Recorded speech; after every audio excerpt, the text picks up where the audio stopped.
welcome to another unboxing video from theplayersaid.com. My name's Alexander, and today we're taking a look at an older game. This is Phantom Fury from Nuts Publishing. And this is a tactical, fully solitaire war game that's to do with the Second Battle of Fallujah in the Iraq War, 2004.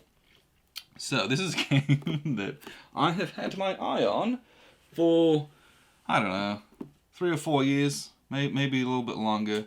When we first started wargaming, I was into solo wargaming pretty hardcore. This was one that was like, it's very good, it's also very different.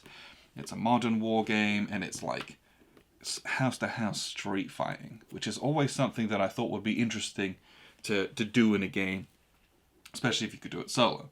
So, but it was out of print, and I believe it still is extremely expensive on the second-hand market. We're lucky enough to get our hands on a copy of it.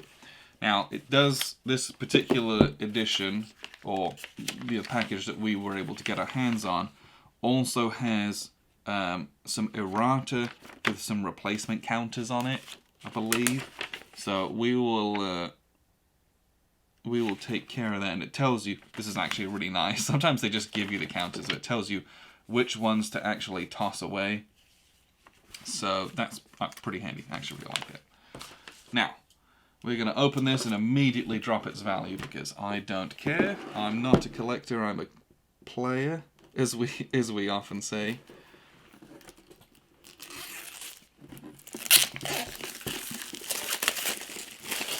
Alright. So it comes in like a 1.5-inch box. Oh, it's quite tight on the lid. Alright, comes with some silica gel packet, nice. Always like it when my games are sealed for freshness. Let's see. We have a rule book. We have a singular D10 in a dice. Oh, D10 in a bag. Alright, let's have a little look at what we got here. Oh, everything is quite tight in here. And that explains why. There's something of an irregular map, so I'm just going to kind of get everything out and we'll look through a pile of stuff here. So back of the box, complexity is kind of in the middle, 5 out of 10 it looks like. But yeah, solitaire war game, the map is literally Fallujah. So, rulebook. Always like it when my solitaire rulebook isn't massive. I don't have to churn through a whole bunch of stuff. So we've got example of play at the back there and some historical variants. So the rules are in reality at most 14 pages. So we got 2 columns. Pretty dense text, but looks like fairly well organized, especially war game rules wise. But looks at all the examples of all the counters, examples of support mission table. So yeah, rules wise, that's going to be fairly easy just to plow through that and get going. And there is an example of play to kind of, you could set that up and play around with that to kind of gauge the rules whilst you're reading them as well. This is the map, and this was quite wide in the box, which it's very tight in there. That's what was kind of the struggle to get that out. We'll open that up in just a second. It is also folded somewhat irregularly compared to other war games. We have a single sheet of counters, and again, we have the replacements for it. And what you'll notice here, these counters are printed on a very glossy cardstock. They got a high sheen to them, which is not normal, but I'm very grateful that they kept the replacements of that same material. Every so often you get games with a replacement or errata counters and they are different material, and I just hate it because I'm a little bit OCD about those kinds of things. It frustrates me. But here's all of the different markers. We got some units, pinned markers, fired markers, guerrilla units, and then some admin markers that I do not know what they mean. And some activated zones and things like that. So we will, here, let me punch a few of these. Let's make sure I punch ones which I'm not going to regret. Yeah, we'll punch a couple of these up here, because none of these are going to be replaced. Okay, these are quite tight on there. Those are fairly tight on there. These are extremely thick white core.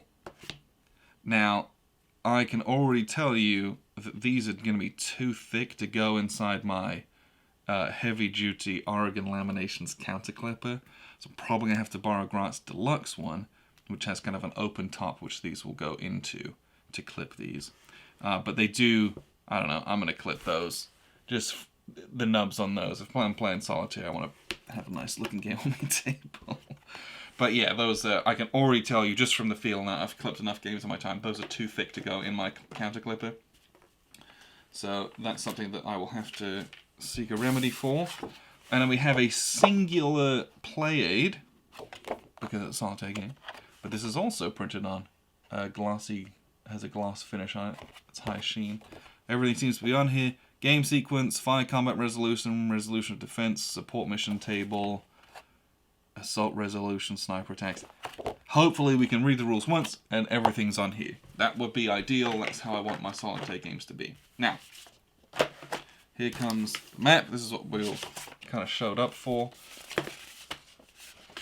And it is, I believe it's a fairly standard 22 by 34 in size. But they folded it in their own special way for whatever reason. I don't know why they chose to do that. So it's folded into, normally you have like 4 folds and then it's folded in half. This is folded twice. So there's kind of 3 sections to it. As you can see, that makes it a little bit extra wrinkly. I'm going to put it under a plexi or weigh it down to get it nice and flat. One of them be able to tell the difference. And this, I don't know how to describe this material, but this is printed on very, very heavy paper. But it's that kind of heavy paper where there's no sheen on it, but it is all like there's no gloss on it, but it's also not matte. It has a smooth, it has some finish on it, which I actually really enjoy. So the map, again, it's divided up, like this is, I'd be interested to see if it's an actual satellite photo that they've kind of put an effect over. But the underlay, the background of this, it's the streets, and it looks like it's an aerial photograph of Fallujah. Like, you have these blocks of buildings and houses. And they've kind of blurred it slightly to kind of merge it into the background, but that makes the map a little bit busy. But over the top of that, each of these blocks are divided up, and within those there's sections, and within each sections I believe there's buildings and floors, and there's like an insurgents counter that gets placed on all these. You have to go and clear all of these out, I believe. There's a number of holding boxes that I'm not going to speculate on. I believe we've got ourselves a little turn track and a victory point track as well, and that's basically it. And deploy your forces, go and get rid of the insurgents and guerrillas out of here. Which sounds like it could be a very, very interesting game. The people who have played it like it, from what I can tell at least. And it's a game that hopefully, you know, we can maybe get a bit of buzz for, and maybe get this back into circulation, because this is extremely expensive on a second-hand market. Now, I'm going to play this. We're going to figure out if it's worth that second-hand price. Or, you know, if it's something that, you know, it's kind of false inflation. So we'll see. I'm very excited to play this. I can't believe we're able to get our hands on a copy of this, but we will get this played, let you know how it is, and we'll kind of do some walkthroughs as well with what the gameplay is like, if it's something that you might enjoy. So appreciate you guys tuning in. This is Phantom Fury from Nuts Publishing. I've been Alexander from theplayersaid.com.